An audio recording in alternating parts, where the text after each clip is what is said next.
Hey everybody, it's Amy Coe from Snark Heart, and I am so excited to have you here today. Today we are doing a beginner's workshop on jewelry making. So we're going to explore some of the exciting world of jewelry findings and learn how to assemble your own simple jewelry pieces. So whether you're looking to create something for yourself as a gift or to sell, you'll leave here with some basic knowledge on how to make this happen. So as you can see, I have an array of different things here, and we're going to go over all of these and just kind of get an idea of how these work and what they are. So first, we'll talk a little bit about where you find these. I typically get many of my supplies either from Amazon. Panda Haul has great products. They really have had nice things. They come quickly and they're inexpensive. Additionally, you can grab things at your local Joann's, Michael's, Hobby Lobby, any of those kinds of things. Something I like to look for, if I can, I like to find stainless steel because it's non-reactive with most bodies. You always want to make sure that you're using non-reactive materials. You don't want somebody's ear turning green or someone getting an ear infection from your earrings because they have sensitivity. So make sure that you're using stainless or using something that's going to be non-reactive to people. So, and as you can see, all of these different findings come in a variety of colors. So I've got like an antique brass, the dull, kind of darker silver, bright silver, brassy gold, just anything you can kind of imagine. And the really nice thing about that is you can make it match any of your projects. So, let's jump into some of the products that we've got here. So first we're going to start off with attachments. I have jump rings and I have split rings. So I don't use split rings very often because when you're on the scale, when you're working with teeny tiny ones, they're really kind of hard to work with. Essentially a split ring is just like a teeny tiny little key ring. So they're kind of hard to open up. And honestly, I don't even know why I have this many of them. So what I typically use instead is jump rings. And they are literally just a round piece of metal that has a little split in it. Here's where we're going to open it up, and we'll work on opening things up later on. They always come in a variety of sizes and gauges. So this is a nice big thick one. This is nice if you're putting together, say, a big heavy pair of earrings. Some of these smaller ones are super handy, all the way down to itty bitty teeny tiny ones. I got this little case from Joann or Amazon, I believe. I actually repackaged all of my findings into this. So when I'm working on a project, I can just pull this entire thing out and then kind of see what colors look best to me, what kind of things I like to work with. So these are really fantastic for keeping all your findings in one place and not having to dig through a million little tiny Ziploc bags. So next up, we're going to look at different kinds of earrings. This kind has a little loop on the bottom that we can use the jump ring to attach things. These are great if you want to do like dangly earrings without having to use an earring hook. And then over here, got lots of different fun, pretty things. These are stainless steel earrings that you would glue on for like a post earring. I will be showing you how to use this with UV resin. That is a great stronghold when you're doing post earrings. Lots of different little earring backs. A lot of times when you buy sets of earrings to glue together, they come with the backs as well. So that's kind of nice. Got tie tacks here. We probably won't really get into that today because even though I love brooches, not everybody is as crazy about brooches as I am. These are kind of nifty. They are non-loss back for tie tacks. So it's going to keep your stuff from falling off your jacket. I got these guys from Amazon. That's kind of slick.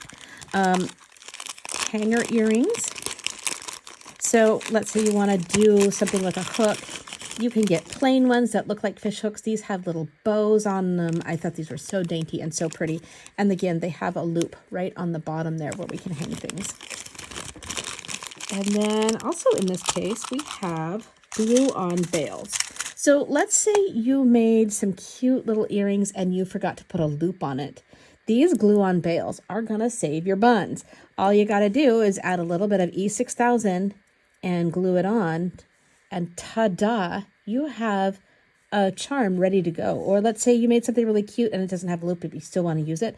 Glue one of these guys on and bam. This is how people were making Scrabble tile jewelry years ago. So these come in, again, a variety of colors. There's different ways that the loop attaches with these as well. This one is kind of deep and thick there. These ones are kind of thin. Something nice is they all have a little bit of texture on them. Just like when you were making clay projects in first grade, having that little bit of texture is going to make sure it adheres really well. And then another kind of glue-on bail that I really love are these clear acrylic ones. You can glue these to the back of your acrylic projects. And again, you could put that on a necklace. You can make that into earrings. Sometimes when I'm designing an earring, I don't necessarily want to put a loop on it because I think it takes away from the design. This is a nice way around that. Using these clear acrylic glue-on bails really makes sure that this looks finished and pretty, and it's one heck of a grip too, especially if you use all craft from cerulean tides.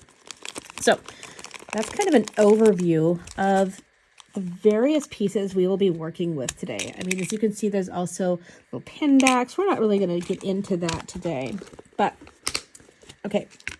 So let's close these up before I spill things. Next, let's talk a little bit about some of the tools of the trade I like to use.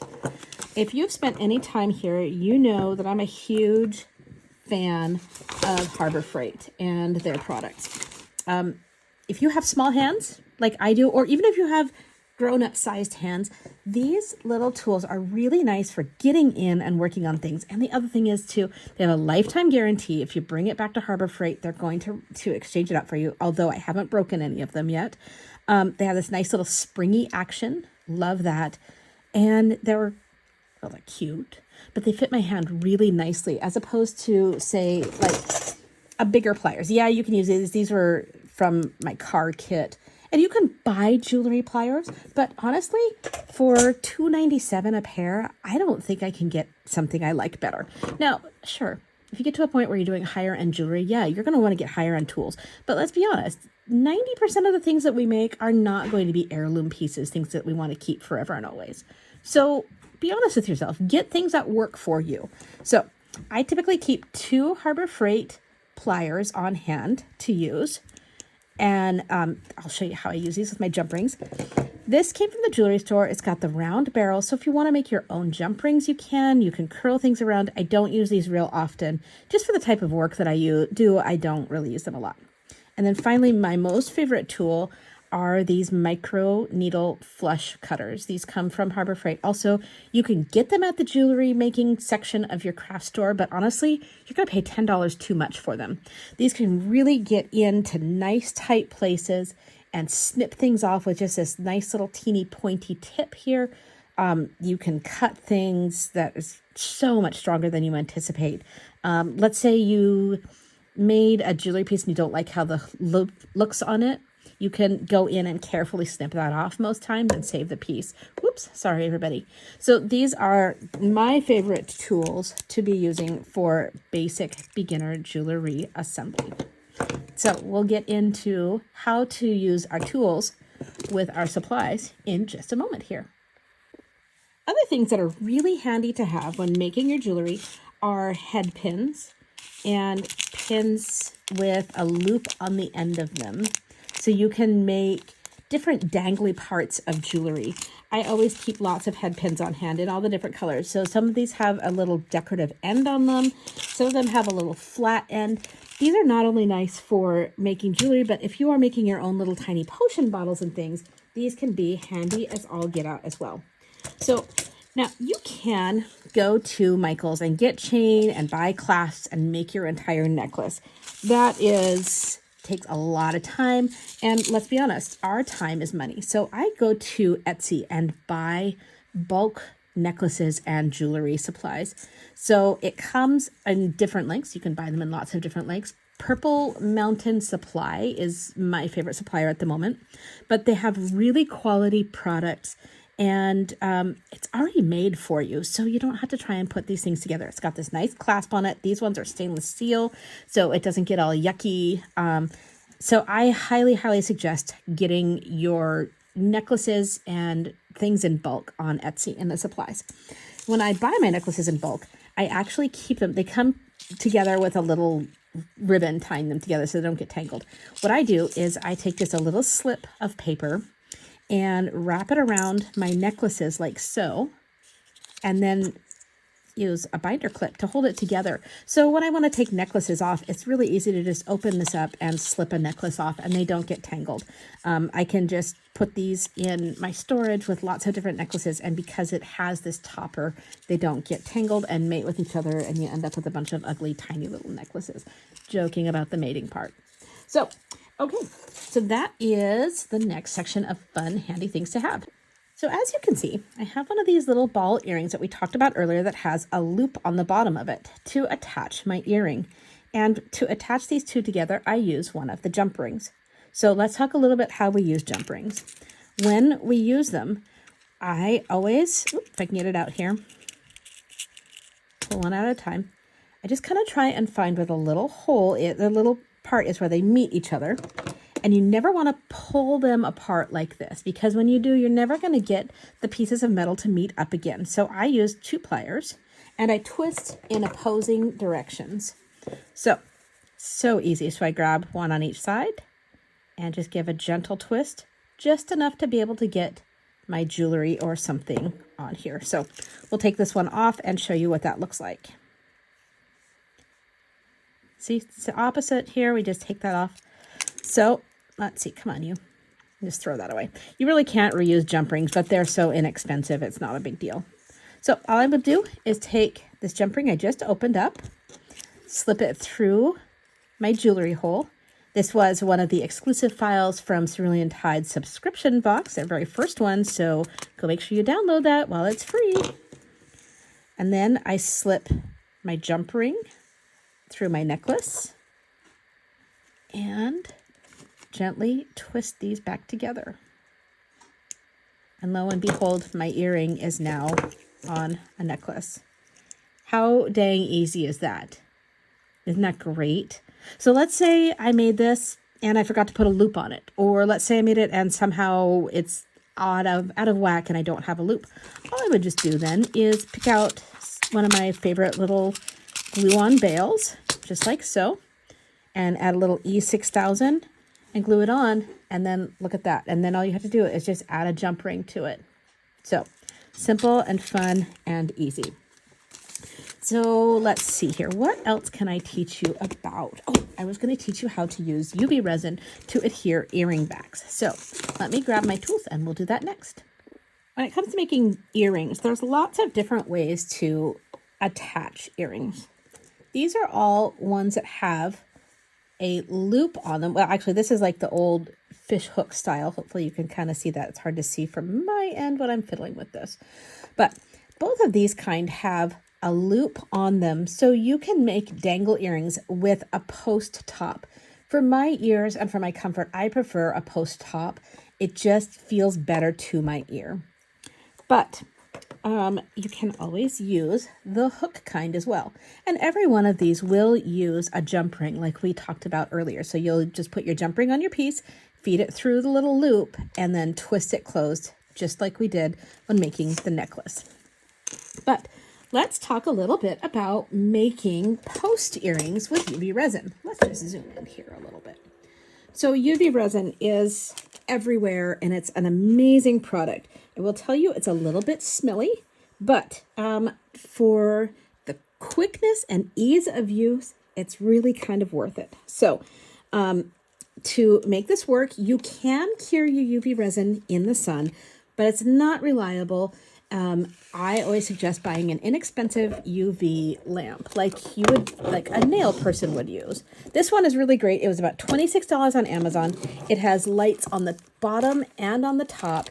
The little top swivels closed. It's got a little countdown timer, and it works great. It's worked great every single time. And I just take and tape down a little piece of plastic. So if I have some resin overspill when I'm using it, it gets on this and I don't destroy my little curing lamp here. So this is also really great if you are making the silicone molds from the other class and you want to, say, make little silicone or little resin jackalopes for yourself in different colors that you might not be able to make with cutting acrylic. So as you can see, these little jackalopes are still masked, so I'm just going to go ahead and unmask them. Simple, easy peasy here. And then this step is not something you have to do, but if I can, I just like to add a little bit of like scratches to the back so it's got more of a place for my resin to kind of seep in and adhere. So one of the keys with using UV resin is you want to get as much light concentration through the resin as you can. So on this darker one, it's going to be a little bit harder, but we're just going to work in small bits of UV resin and cure it so we make sure it is nice and solid. So I've got my little stainless steel earring backs here. Again, they're non-reactive with most people's bodies. Hopefully I made these jackalopes big enough. Eek, it's going to be close. So when you're making post earrings, make sure that your critter is big enough to hide your little post thingy. Apparently I cut these jackalopes out a little too small, but it is what it is, and we're just going to live with it. So one of the really cool things about UV resin is it likes to hang out with itself. It's, let's call it an introvert. So when you put it on, unless you are gooping it all over the place, it's not going to want to go over the edge. Unless you really, really go bonkers with it, it doesn't want to go over the edge. Now, because moving these little guys can be kind of a pain in the neck when we're working on them, I actually just work directly in my little UV lamp here. So I'm going to put my jackalopes here, like so. And I'm going to put my earrings on like so, ever so gently. And then I just use my UV resin. I actually put this in a different little bottle that I got from Amazon because it has this nice, tiny little tip. So I can really get in and get it applied exactly where I want. So just pop this off, in theory, and squeeze a little bit of UV resin on the edge here between my jackalope acrylic and my finding. Like I said, I probably should have cut these out a little bit bigger, but here we are. So I'm going to turn this around and make sure I get as much resin around this as possible to really adhere it. Kind of going over the edge like so. There we go. So when this cures, it's all going to be one piece, all cured together, and it's going to be a stronger bond than just using E6000, in my opinion. I'm not a huge fan of using E6000 for most things, but especially for earrings. So just kind of going in and again going over the acrylic and the edge of my finding.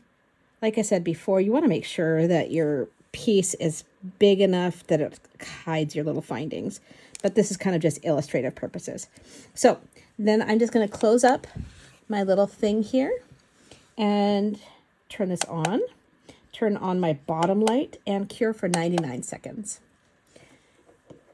And honestly, because these are earrings, I'm going to go ahead and cure those for 90 seconds twice to make sure that it's really nice and solid. So when these are done, I will come back and show you what they look like. Okay. All right, guys, our 180 seconds are up, and we're going to swing this guy open and look at our cute little jackalopes. Oh my gosh, you can't even hardly see the back. And as you can see, this is nice and cured. The real beauty is it's not sticky. It is already done. So you don't have to worry if this is, if you want to put it on your jewelry cards, it's done. It's ready. So all we have to do then is unmask the front and pop these in a jewelry card or just into our ears. And now we have nice, secure earring backs. So on this one, again, I probably would do a better size so it's not just like on his butt and he ends up upside down. But you kind of get the point. The main idea was using your UV resin. So we now have two wicked cute little jackalope earrings. Look at these. Don't you just love that? Okay. Okay, so let's talk a little bit about head pins and what they can do for you when it comes to making jewelry. I've taken my necklace apart while my UV resin was curing, so I can show you some ways that we could use a head pin. So let's say we just love this bead and you just want to put it on some earrings. All you do is find the hole and stick this head pin in, and as you can see, you don't really see the bottom of it. Now, this is maybe not the best bead because they're kind of clear. You'd see through it, but no big deal. So what I would do if I wanted to just put this on an earring, I can either use this plain head pin or I can use a decorative one with like this little ball end, like so. It's all a matter of what you prefer the look of. So I'll take and use this flat one again. And what I'm going to do is I'm going to take my round nose pliers and hold it against the bead. And I'm going to bend it backwards, bend the wire backwards a little bit, and then gripping the other way, holding it up against the bead like so, and wrap this around and make a loop here.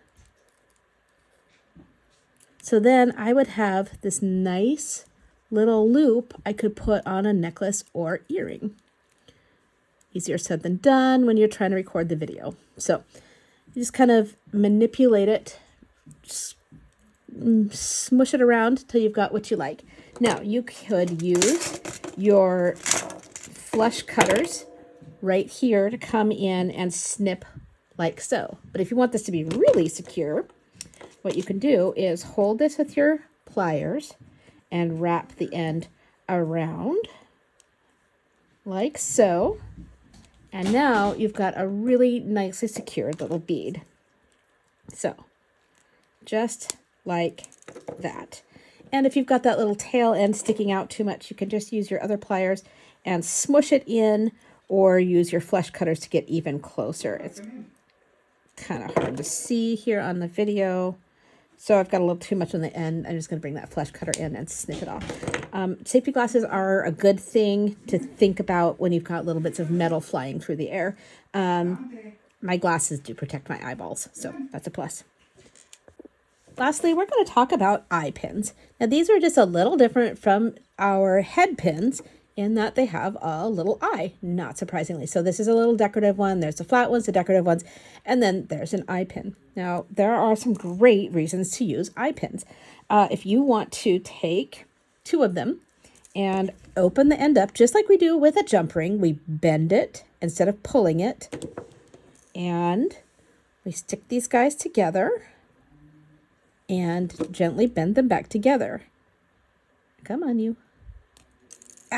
Okay, so this is why we buy higher quality findings. This is really cheap stuff and it just broke on me. So think about that when you're buying findings. Try not to buy the very cheapest you can get because they can break, and then you're going to have ticked off customers. So we're going to start over again with this other one, and we're going to very gently bend it. So we bent that apart and we're going to hook these together. I can't see because I am old. All right, they're hooked together, and I'm going to gently bend them back. So now you can put a bunch of them together and make a long chain. But what we're going to do with this next is I'm going to snip this bead off that we used earlier and reuse it because I just dropped the other one in my lap a second ago. You didn't see that, but it happened. So I am going to add a bead to this earring. So first off, I'm going to use a jump ring again, and again using two pliers, twist it open.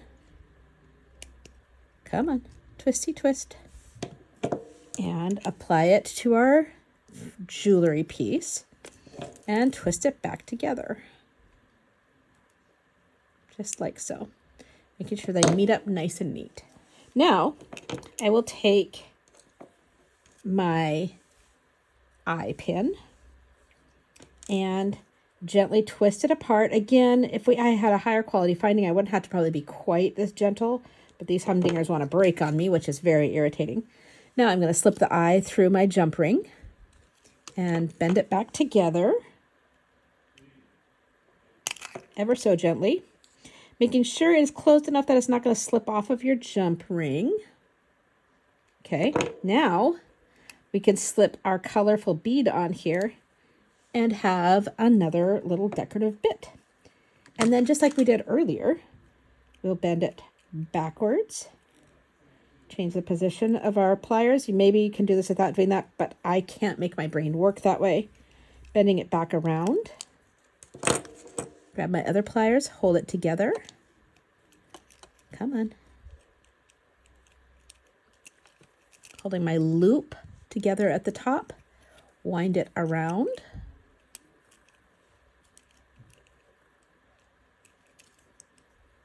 And then use my micro flush cutters.